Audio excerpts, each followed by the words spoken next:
Good morning, everybody. I have a update and I have some questions to answer.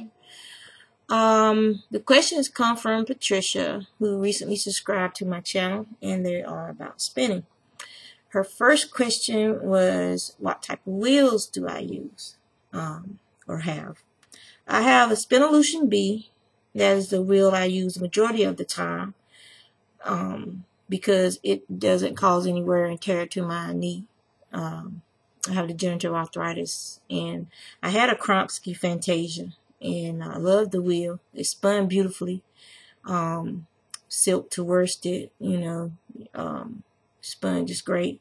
But because of the way it treadled, it irritated my knee, and it was very painful after like an hour or so of spinning. So I use the B for the majority of my spinning. When my knee is too achy, then I switch over to my electric wheels, which is the Vespera, and then I have another one that is, I'm not sure if it has a name, but it was made by a company called RJ something. And then I also have a Marchcraft Rose that I got in a trade. I traded a Harrisville loom with a friend who no longer was able to spin, but she could weave. So I traded the loom for the Marchcraft because I wasn't going to use it. I wasn't interested that much in weaving. So I thought that was a good deal. And the rose spins beautifully as well. Her other question was, how do you know what weight yarn you're going to get? Well, a lot of it has to do with the type of fiber you're using.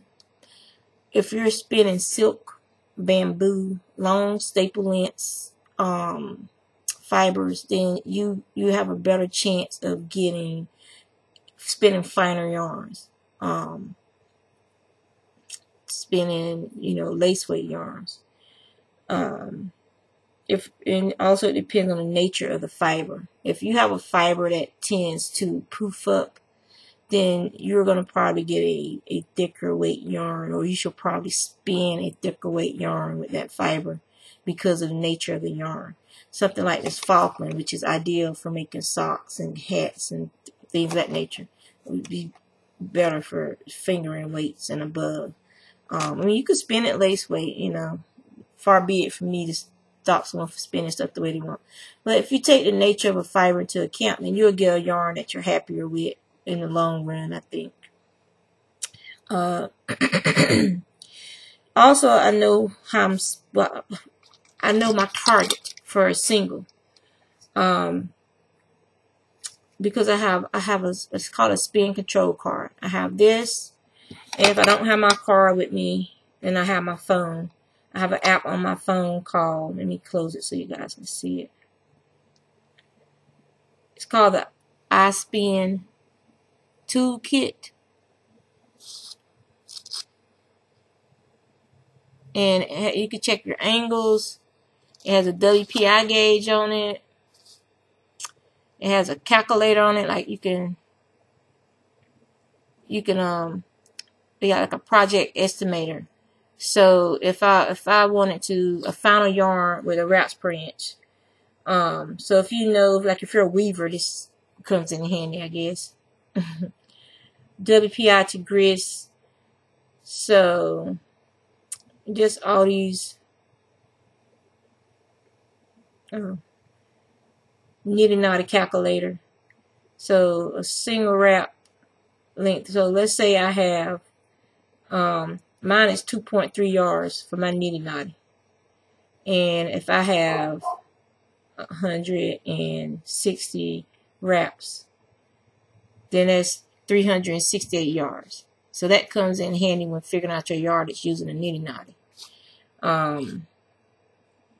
Then it got a twist per inch, where you can put a section on this 1x1 inch square, and you can count the twist so you know what your twist per inch is.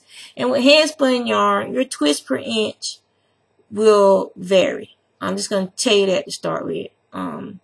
If you want a perfect yarn, buy commercial yarn. Hand spun yarn has its own unique characteristics, so don't try to spin that out of the yarn. There's also some other interesting, it has like a ruler, it has references, so that you can learn about some of the terminology about the tools. So it has a reference area, and it has a WPI chart that will tell you that a super bulky is 0 to 3 stitches per inch, and you want less than 6 inches per wrap. And then gossamer is greater than 20 stitches, 20 stitches per inch, and it should wrap more than 70 times per inch. And the yards, you should be able to get 10,000 yards from a pound of fiber if you spun it all gossamer weight. Yeah. Cobweb lace is 18 to 20. Fine lace is 15 to 18 stitches per inch. Lace is 13 to 15.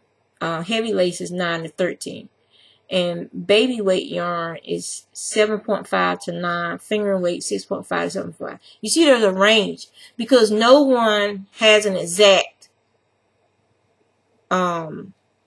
measurement other than people, you know, for each of these weights. And it's different in different countries. So they call it gossamer, and you got cobweb, and you have gossamer. So yeah, so it's a very nice app. I love it. I make sure that I keep it. Whenever I update my phone, I always, that's one of the first things that goes back on my phone is my iSpin Toolkit app. And some of the other things that I have is this is my wraps per inch tool right here on this keychain. I also have a needle gauge on this keychain, and I have some hematite stitch markers up there. And this is a plying tool when you're plying, which I rarely use it. I think I've used it twice. I really don't need it because I do Navajo plying most of the time.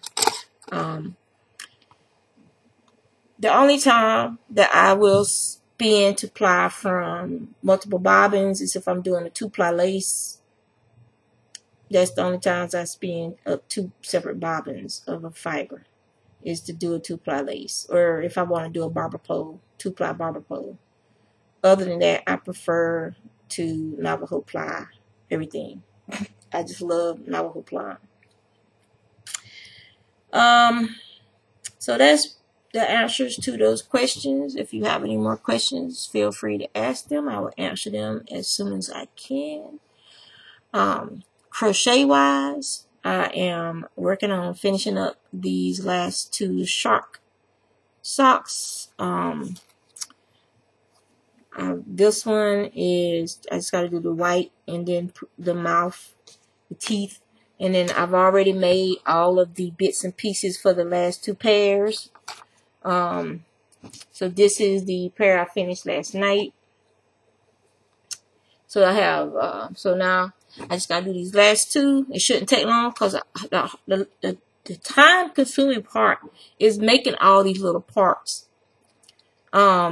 Each shark has, like if you count the gums and the teeth, so that's 1, 2, 3, 4, 5, 6, 7, 8, 9, 10, 11 separate parts for each shark.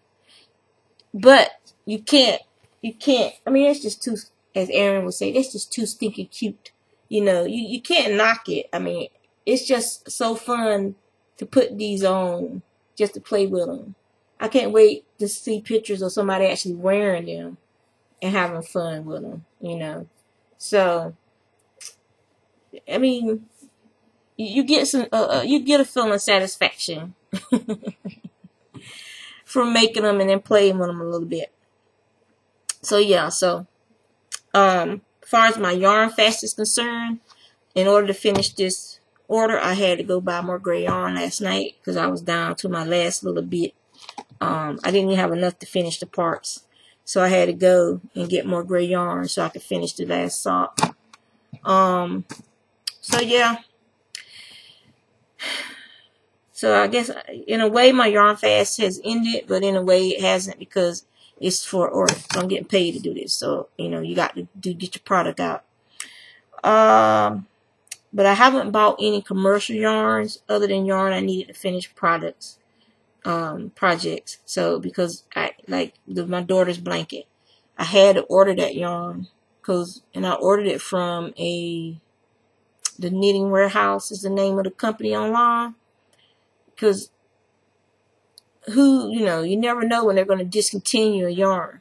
And part of her blanket is made from what do you call it, antique yarn, from the 80s and 90s, probably old Fiesta acrylic yarns from back in the day. But it was like, what, 50 cents a skein.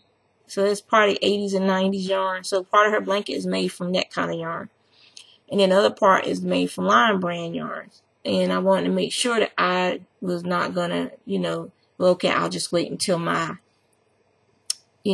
yarn fast is over. And then, you go to the store and they don't have any. And then you're like, well, how come they don't have any? And you look online and it's been discontinued. So then you're left scrambling trying to find enough skeins online at auctions, eBay. And I don't want to have to go through that crap. So yes, I ordered enough yarn to finish my daughter's blanket, and every bit of it went into my daughter's blanket. It was like three of each. So it was 6 small skeins of the Lion Brand yarn to finish her blanket, and she loves her blanket. So it's finished. It's on her bed, and I was very happy with the way it turned out. A mixture of old and newish. And so, all right, I'm gonna let you guys go. I haven't done any knitting this week, and the spinning I finished is upstairs. I finished filling up that Vesper bobbin, so it's got about 1.5 pounds of yarn on it that has singles on it that has to be plied now. I'm spinning for a project, so I got to do another bobbin. This should be enough to do the front just on that bobbin. So I still got to do another bobbin of this and that for the back, and it's going to be merinos. It's going to be merinos, and it's going to be some of the Falkland that I picked out for my personal use to make this project. And yeah, I think it's going to be a very interesting project. Very interesting. So I got to get back to work. I got to take pictures of this stuff, and so I can get it put on the website. I was working on the website last night, trying to get all the kinks and stuff out. And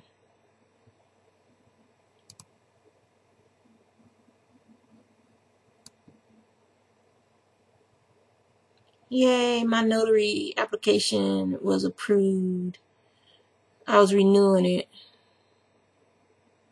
So I got to go to the courthouse before my May 30th. I have to pay $10 with the clerk, so that they have to swear you back in to get my notary. My seal is I don't have a date on my seal, so that I can write the date in, and that way I don't have to buy a new stamp and seal every time I renew my notary. So yeah, so that's cool. So I have to go upstairs and print that out.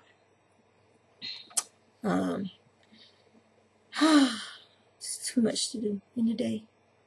But yeah, but I gotta get this updated. I went to, it's the main thing that's bothering me is the shipping.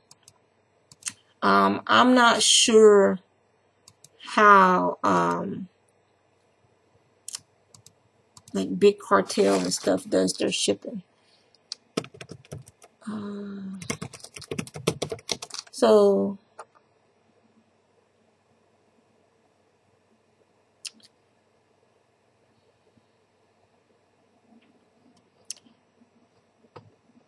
because what I would like is for, you put in your zip code and it tells you how much U.S. postage is going to charge you for shipping. That is what I wanted to do. I'm just having trouble getting it to do that. So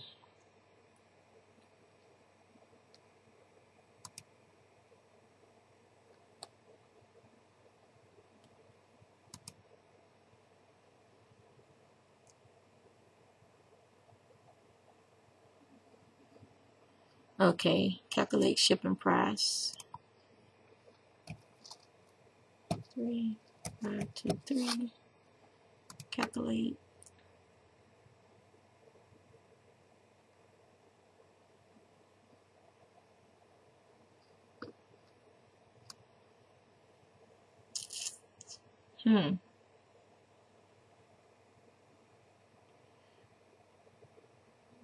Okay, so I have to, let's see.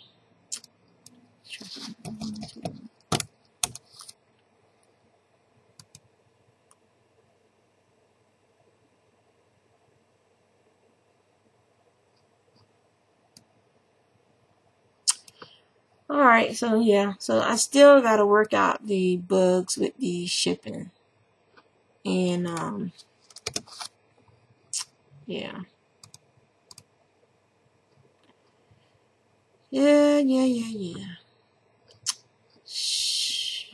Okay, I'm gonna let you guys go. I gotta get back to work. Gotta get this website, this stuff working. So y'all can get some fiber.